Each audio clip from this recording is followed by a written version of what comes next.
Moisés Mamani va a buscar descontaminar el lago Titicaca. Pero me informan que nos vamos de inmediato al hemiciclo de sesiones del Parlamento Nacional. Adelante. Muy bien, son las 10 de la mañana. El presidente del Congreso de la República ha dado por reiniciada la sesión del Pleno, 10 en punto de la mañana, y se viene registrando la asistencia. Recordemos que habían 57 congresistas y no se alcanzaba el quórum respectivo, así que a esta hora de la mañana se está registrando la asistencia de algunos parlamentarios que básicamente estaban en la Comisión de Economía, viendo cómo conversábamos hace unos minutos con la congresista y vicepresidenta de la República, Mercedes Arauz, temas importantes como, por ejemplo, el referido al uso del plástico, el uso responsable del plástico, en todo caso, la eliminación de prácticas que han quedado en el pasado y que ahora realmente hay que cambiar. Depende de todos cambiar, hacer una cultura de reciclaje y, por supuesto, cambiar el plástico por otras materias. Ella mencionaba algunas de ellas. Se va a proceder a cierre de asistencia. Asistencia cerrada. Han registrado su asistencia 35 señores congresistas. El quórum es 58. 36, 37, 38. Faltan aún 20 congresistas para tener quórum. 39, 40, 41. 42. Por tercera vez, por favor, vamos a registrar nuevamente asistencia. Si no logramos el quórum, vamos a tener que levantar la sesión. Los señores congresistas se servirán marcar su asistencia. Muy bien, se va a registrar asistencia entonces a esta hora de la mañana, 10 de la mañana con 2 minutos exactamente. Se va a registrar, decía el presidente del Congreso, que el quórum es de 59. Así que en ese momento está procediéndose a emitir, en todo caso, el registro de asistencia, básicamente. Vemos en el tablero digital del hemiciclo principal. Vamos a cerrar, entonces lo anuncia. Llega la congresista Lourdes Lazarcorta también, quien se encuentra desde muy temprano. Congresista Müller, ¿cuál apuro? Son las 10 de la mañana, la sesión está convocada para las 9. Si a usted le parece poco tiempo haber esperado una hora, a mí no, congresista, la hora es la hora. Vamos a cerrar la asistencia. Se cierra la asistencia.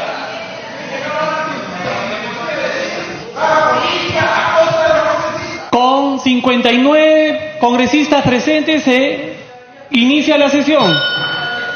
Primer tema. De la Comisión de Descentralización, proyecto de ley 1317. Se propone declarar de interés nacional y necesidad pública la creación del distrito de Santa María de Huachipa, en la provincia de Lima, departamento de Lima. Señor congresista, deje de hacer espectáculos, por favor. Se va a iniciar la sustentación del dictamen en mayoría de la Comisión de Descentralización que ha sido leído. Tiene la palabra el congresista Carlos Domínguez, presidente de la Comisión de Descentralización, hasta por 10 minutos. Muchas gracias, presidente. Hacemos presente la iniciativa del proyecto de ley 1317-2016, que propone declarar de interés nacional y necesidad pública la creación del distrito de Santa María de Huachipa en la provincia y departamento de Lima. Señor presidente, el proyecto es de iniciativa del congresista Percy Eloy Alcalá Mateo y fue objeto de estudio y dictamen por la comisión y fue aprobado por mayoría en la 16ª sesión ordinaria del anterior periodo anual de sesiones. La iniciativa propone declarar de interés nacional y necesidad pública la creación del distrito de Santa María de Huachipa, que se desprende del distrito del Lurigancho, localizada en la provincia y departamento de Lima. Como se puede apreciar en la fundamentación, se ha revisado con detenimiento la propuesta y constatado que reúne los criterios acordados por la Comisión para este tipo de proyecto. La población estimada para el ámbito es de 31.890 habitantes y lo del centro poblado que se propone como capital es de 8.315 personas. En ambos casos se encuentran por encima de los mínimos requeridos por la normativa vigente, así como su tasa de crecimiento demográfico es positiva.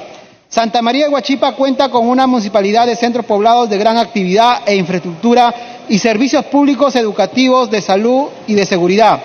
Adicionalmente, se debe considerar que la Municipalidad Metropolitana de Lima, en informe dirigido a PCM, considera factible la creación del distrito luego de lograr el saneamiento del límite del distrito de origen, en especial en su colindancia con Guarochirí. Como es de conocimiento, el objetivo de la propuesta es llamar la atención sobre la materia, pero no supone la exoneración de ningún requisito ni procedimiento en el proceso demarcatorio regulado por la normativa vigente, como tampoco implica una iniciativa de gasto. Por tales motivos, se propone a la representación nacional su respectiva aprobación. Muchas gracias, presidente. Se va a dar inicio al debate. Si algún congresista desea hacer uso de la palabra, congresista Alcalá. Muy buenos días, señor presidente. Igualmente, a través suyo, saludar a todos los señores congresistas presentes. Huachipa merece ser distrito hace muchos años. Tiene más de 25 años como creado como centro poblado, dependiente del distrito de Chosica. Para ser distrito hoy en día se requiere tener un mínimo de 4.000 habitantes, lo cual Huachipa tiene más de 18.000 habitantes a la fecha. ¿Tiene local municipal? Sí, tiene un local municipal. Tiene una agencia municipal con un alcalde elegido por voto directo y democrático de la población. Tiene una comisaría, sí la tiene. Tiene compañía, Cuerpo General de Bomberos, sí lo tiene. Tiene también casi todas las instituciones públicas, tiene un juzgado de paz, tiene un teniente gobernador, tiene su plaza de armas, que es lo más importante, y también hoy en día con el fenómeno del Niño del año pasado tuvieron problemas muy fuertes. Como por ejemplo el problema que hubo del río Boicoloro, y con lo cual hasta el momento no se ha hecho ningún tipo de trabajo por parte, digamos, de la reconstrucción con cambios. Está el presupuesto ahí, pero no hay, porque la municipalidad de Lurigancho, Chosica, directamente llega el dinero a ellos como titulares de pliego y no se ejecutan las obras lo más pronto posible. Tiene también prácticamente 18.000 predios, lo cual tiene una renta anual de aproximadamente 10 millones de soles. También tiene los recursos directamente recaudados por limpieza pública, parques y jardines, por lo tanto tiene la autonomía económica y administrativa suficiente para ser distrito. Pediría, señor presidente, que se vaya al voto de una vez. Muchas gracias. ¿Algún otro congresista? Congresista Morales tiene la palabra.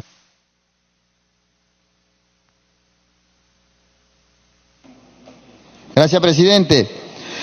Después de haber iniciado un poco alterados, presidente, es importante de repente discutir este tema, porque, presidente, hasta ahora se ha hecho varias leyes declarativas de creación de distritos, con buena voluntad seguramente, otros con algunos intereses socavados por ahí. Seguramente lo han hecho, presidente. Y entonces el Ejecutivo, en contraparte, no quiere habilitar esas leyes declarativas.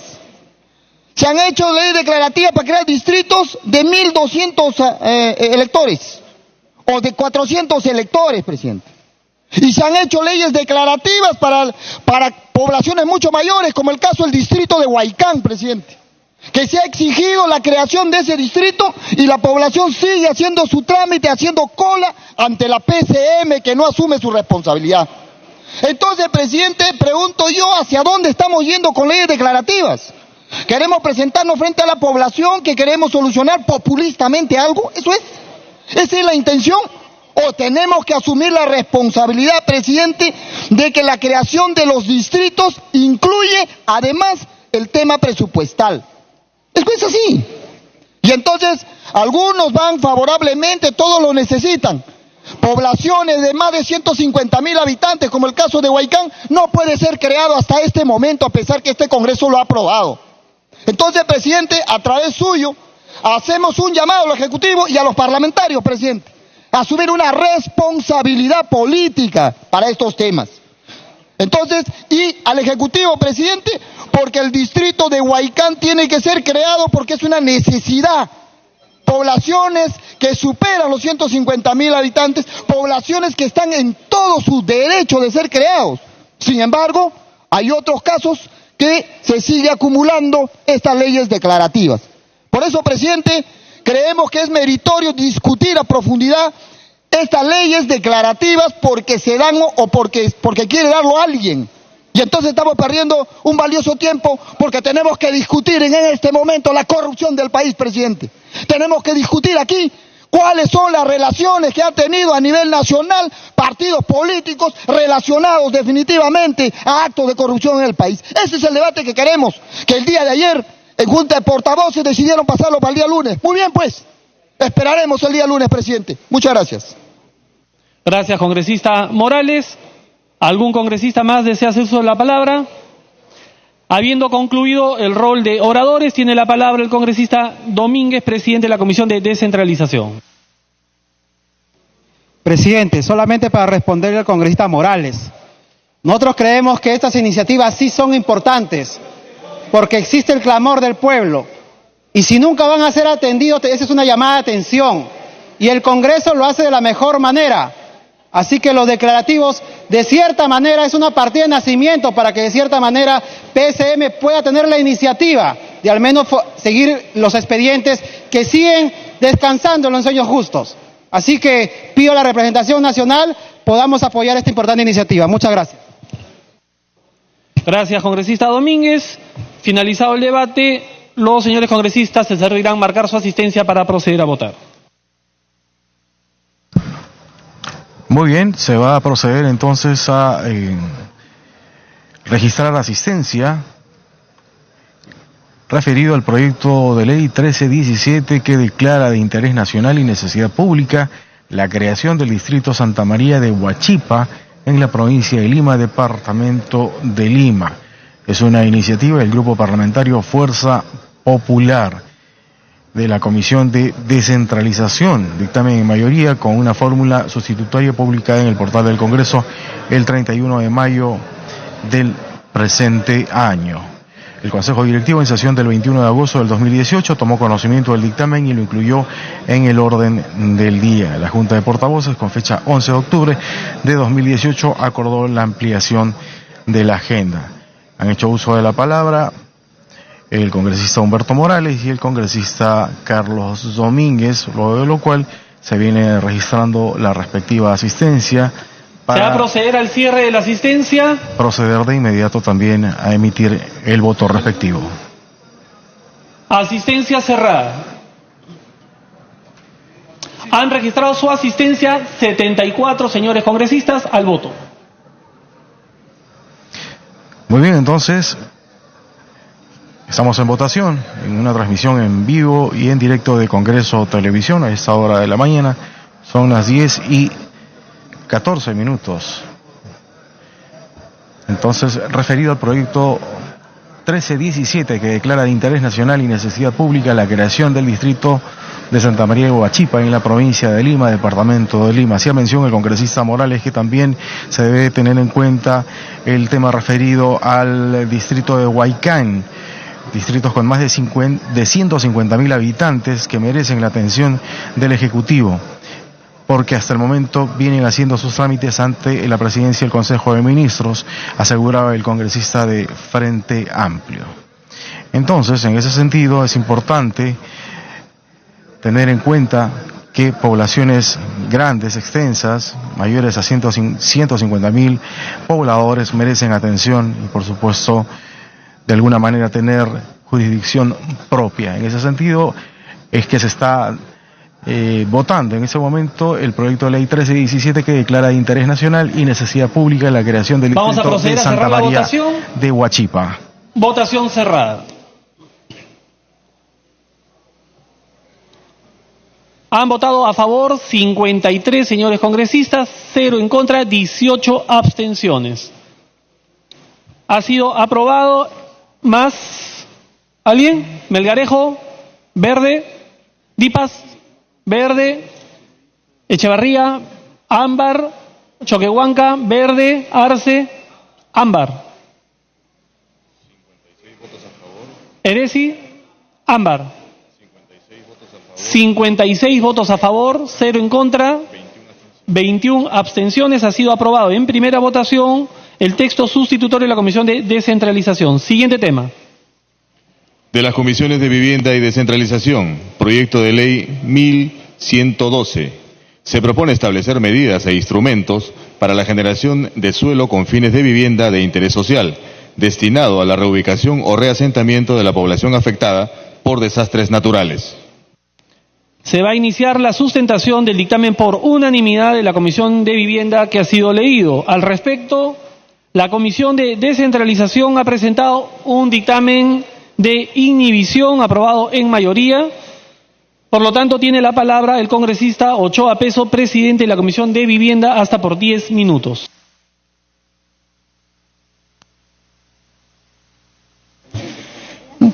Presidente, gracias por el uso de la palabra. Primero, presidente, agradecer efectivamente porque la mesa directiva está permitiendo que la Comisión de Vivienda pueda regularizar aquellos dictámenes y aquel trabajo extraordinario que han hecho los antecesores míos. El proyecto de ley, presidente, 1112, todavía data de un dictamen de junio del 2017. Este proyecto de ley, denominado Ley que establece medidas para la generación de suelo a fin de reubicar o reasentar a la población afectada por desastres naturales, es un proyecto muy simpático y a la vez muy concreto. ¿De qué se trata este proyecto, señores congresistas, a través de la presidencia? El proyecto 1112, que establece medidas para generación de suelo a fin de reubicar o reasentar a la población afectada por desastres, trata de lo siguiente. Resulta que ante un desastre, las viviendas sufren diferentes mecanismos de destrozo. Es decir, un desastre natural complica la vivienda de los ciudadanos. Viene un río y arrasa las viviendas. Sucede que las poblaciones afectadas o son reubicadas en un centro de refugio o eventualmente son ubicadas en centros, mientras tanto puedan reubicarse en otros sitios. Sin embargo, estas poblaciones, estas familias que fueron afectadas en su vivienda por un desastre, tienen que acceder a otros terrenos. Pero sucede que, presidente, no tienen la facilidad correspondiente porque los terrenos son muy costosos. Entonces, ante la imposibilidad de poder tener una reubicación propia, autónoma, natural, esta familia lo que opta es regresar al mismo sitio de riesgo. Y entonces, ¿qué es lo que está proponiendo el proyecto, presidente? Que el Estado peruano pueda regular esta reubicación de las viviendas de las personas afectadas. Y para ello plantea tres aspectos fundamentales. El primero, que tiene que ver con el Banco de Tierras, que significa que el Estado peruano pueda otorgar y dar facilidades para que estas familias puedan ser reasentadas, reubicadas en los espacios, en los terrenos privados del Estado con naturaleza de vivienda. Eso es en esencia uno de los puntos. En segundo término, presidente, plantea la recuperación de terrenos urbanizables del Estado. ¿Y a qué hace referencia este mecanismo, esta estrategia? Simplemente a que el Estado pueda recuperar aquellos espacios de terreno destinados para diferentes fines, pero que no han sido utilizados. Y que en el tiempo, presidente, pueden servir realmente para reubicar viviendas. Por señalar un ejemplo, terrenos que han sido destinados para mercados o para otros aspectos de carácter industrial o etcétera. Y entonces estos terrenos urbanizables, obviamente, que no fueron utilizados para los fines correspondientes en un tiempo determinado, plantea el proyecto que el Estado los debe recuperar con fines de reubicación de vivienda a personas que vivieron desastre. Y en tercer término, plantea la promoción de la inversión privada. ¿En qué sentido, presidente? De manera que las inversiones privadas en el marco del bono habitacional familiar, en el marco de lo que implica las políticas de vivienda, puedan consignar en su inversión por lo menos el 10% de su inversión en invivienda para vivienda social. Presidente, entonces el proyecto de ley 1112 que establece medidas para la generación del suelo a fin de reubicar o reasentar poblaciones afectadas por desastres, busca facilitar los procesos de planeamiento urbano y producción de vivienda social en las zonas declaradas en emergencia. Establecer mecanismos que permitan disponer de suelo urbanizado, dotado de infraestructura y servicios básicos necesarios y con acceso a transporte público. Facilitar la atención a la población afectada que se encuentra asentada en zonas de riesgo o en refugios y evitar la retención especulativa y sobrecostos en la adquisición del suelo. Presidente, para insistir, el proyecto de ley utiliza, opone o pretende implementar como instrumentos fundamentales de gestión del suelo la generación del Banco de Tierras, que significa bienes inmuebles de dominio privado del Estado con vocación de vivienda a ser destinados con fines de utilidad pública, prioritariamente para atender a las familias afectadas por desastres naturales. A su vez, la recuperación de terrenos urbanizables por el Estado.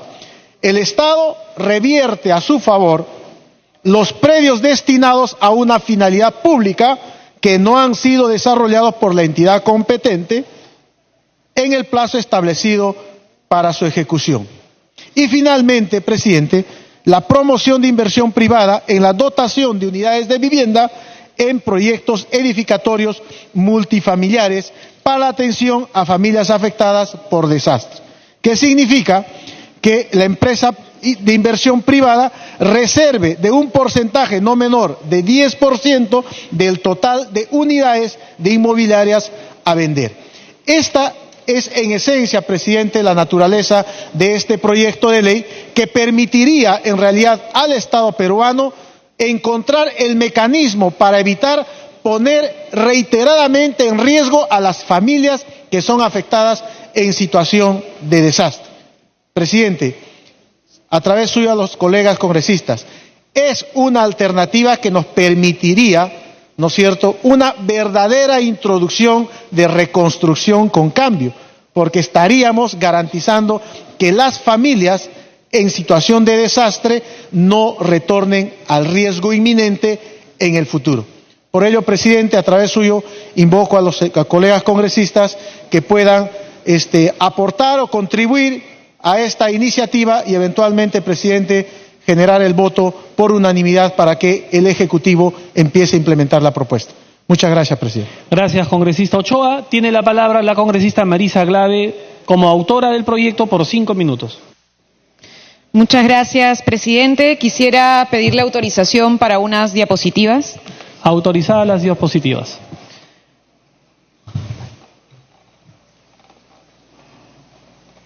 Presidente, mientras se instalan las diapositivas, sería importante que quedara muy claro cuál es el objetivo de esta norma, presidente. Y el objetivo de esta norma es tratar de generar suelo urbano, suelo con condiciones de habitabilidad, es decir, suelo seguro, cerca a condiciones de conexiones de servicios de agua, de luz, de transporte, para la generación de vivienda social en momentos y en situaciones de desastre.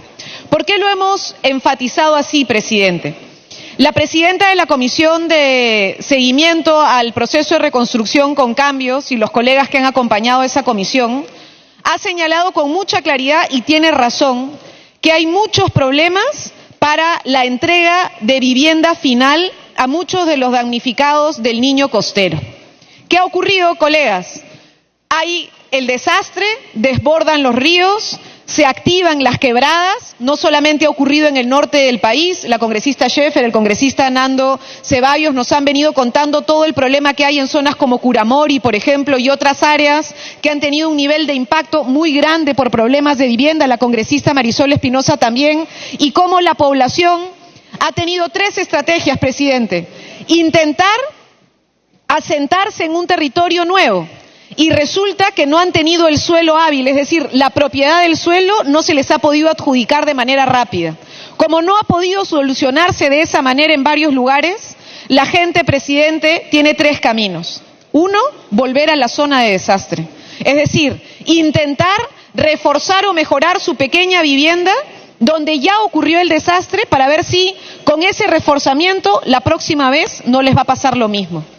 La segunda opción es intentar nuevos asentamientos humanos y entonces comienzan las nuevas invasiones. Hoy, colegas, no es probablemente Lima la ciudad que tenga más asentamientos humanos nuevos, sino son otras regiones, donde de pronto la población en Ayacucho, en Cusco, en Huancavelica, en Piura comienzan a asentarse, o en Lima regiones, en Barranca, en Huacho. Presidente, hemos empezado a ver cómo la población se comienza a asentar en suelo que no es hábil para la habitación, pero no tienen otra posibilidad de actuar.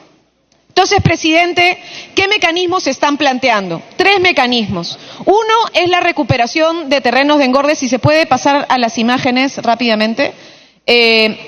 Presidente, hay terrenos que son terrenos que eran públicos, que fueron otorgados para fines sociales, para asociaciones de vivienda, para asociaciones de productores, y de pronto tenemos esto, presidente. Esos terrenos han sido entregados y no han sido utilizados. Siguiente. Si ustedes ven, ese es el año 2012, ese es un terreno muy conocido en la zona de Lima Norte, se otorgó a una asociación. Siguiente. Año 2013, exactamente igual. 11 años después, el terreno sigue exactamente igual. Siguiente. Anterior. Año 2016, el terreno prácticamente igual. ¿Por qué, colegas? Porque lo que hay es un fenómeno que se llama engorde. Es decir, se busca la especulación para luego vender ese terreno y hacer ejercicio económico y lucro con algo que fue en realidad otorgado para fines sociales por parte del Estado. En segundo lugar, el segundo instrumento es el Banco de Tierra, presidente, y este Banco de Tierra tiene que ver con ¿qué? Tenemos un montón de áreas del Estado que tenemos reservadas y que no hemos destinado fines. El planteamiento es que se destinen necesariamente para fin social y se ponga una carga en estos espacios. De esa manera, cuando el Estado decida hacer uso de esos bienes tienen que ir a vivienda social en las zonas donde hemos estado en situación de desastre. Y el último, presidente, es la promoción de la participación en el desarrollo de construcción de vivienda. Presidente, la propuesta original planteaba 20%.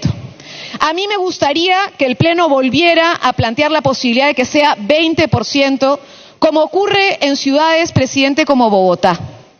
En Bogotá, hoy, no solo en situación de desastre, sino en cualquier momento, si un desarrollador inmobiliario quiere hacer un proyecto nuevo, tiene que contemplar 20% para vivienda social.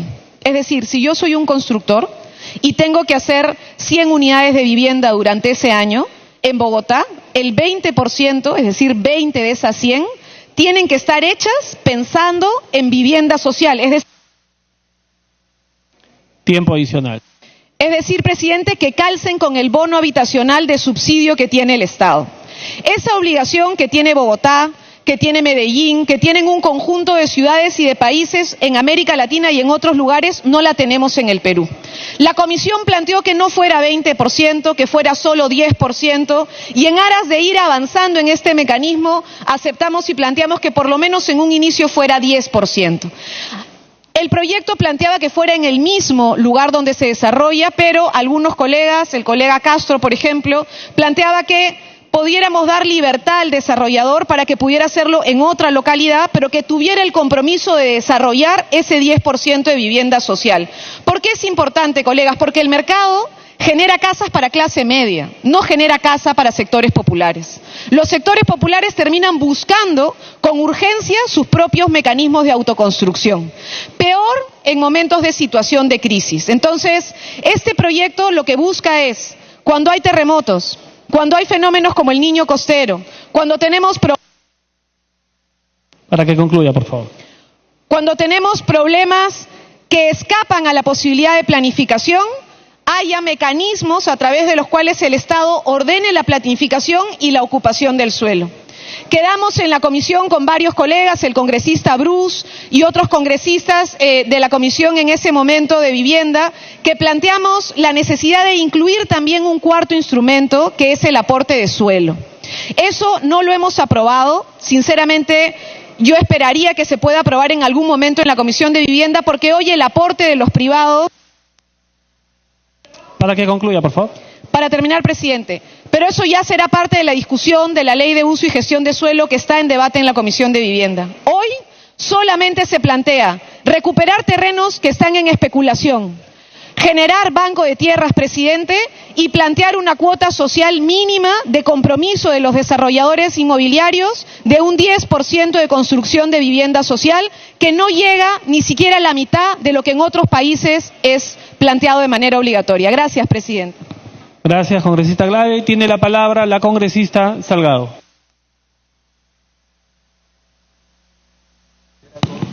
Gracias, presidente.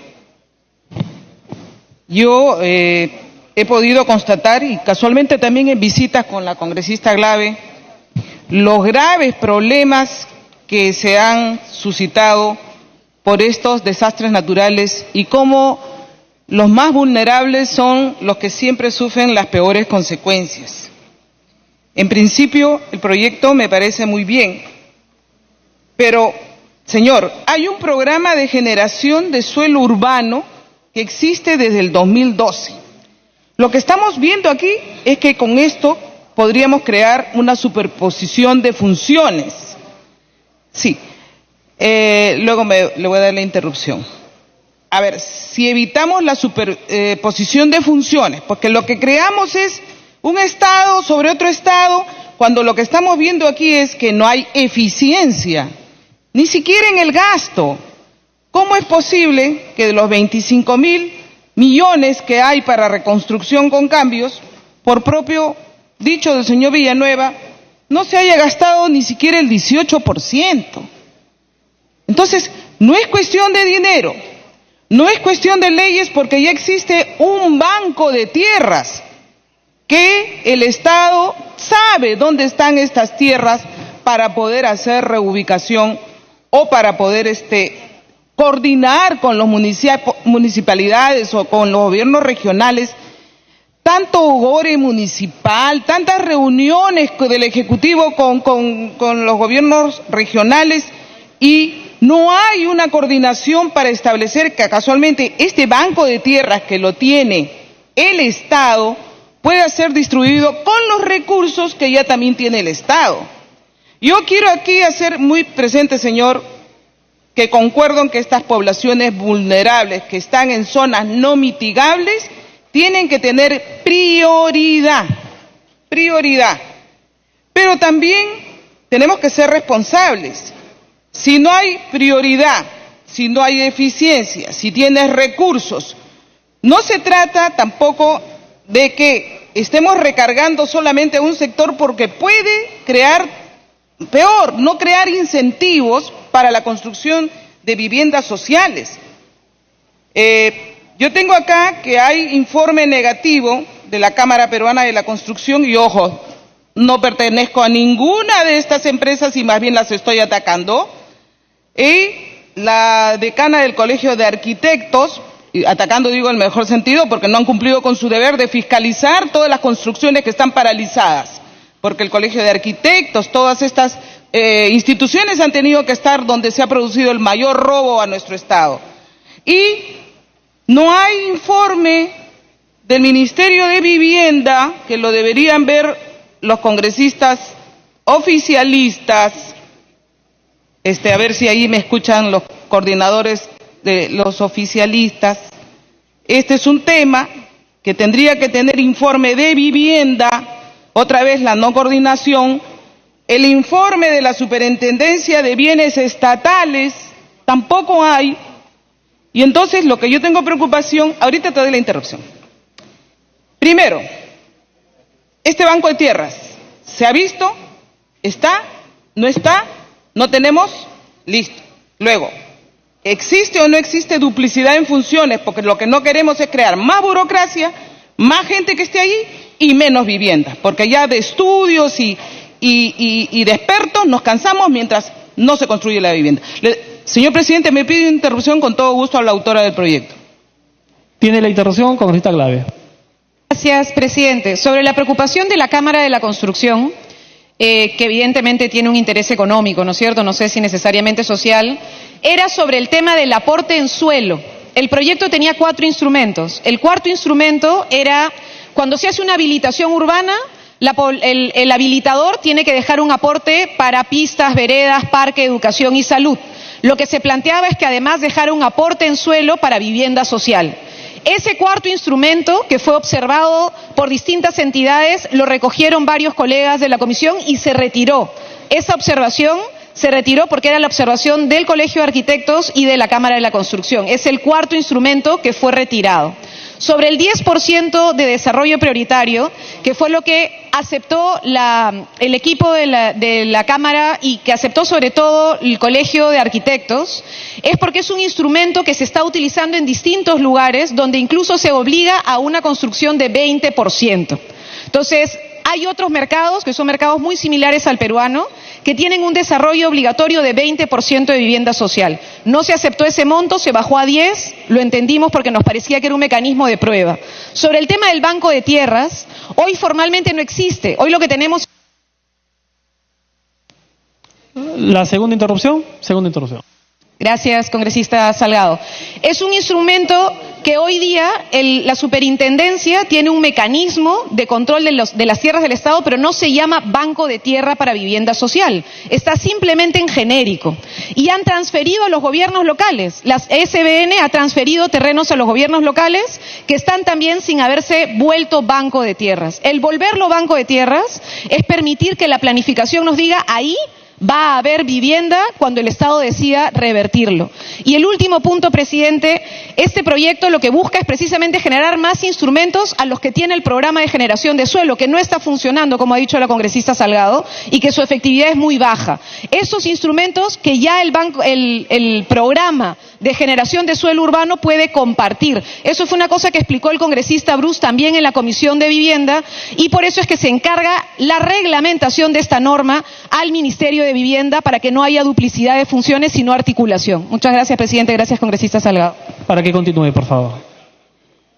Sí, presidente, esa explicación me parece muy válida, pero la tendríamos que tener sustentada por parte del Ejecutivo, y aquí nada menos que tenemos a un exministro de Vivienda que tendría que dar, porque ayer hemos paralizado un proyecto que casualmente el sector del Ejecutivo nos ha pedido que esperemos el informe del sector correspondiente. En todo caso, si existe esa información, ¿por qué no la tenemos? Porque a mí lo que me preocupa es, porque lo hemos visto usted y yo, no se resuelve esto por incapacidad, porque deberíamos estar priorizando el programa Techo Propio a fin de simplificarle la ejecución de proyectos de vivienda. Para que continúe. Tendríamos que simplificar todos los proyectos. Le he dado las 2 interrupciones. Si el presidente lo otorga, con todo gusto. La tercera interrupción, congresista Bruce, por excepción. Gracias.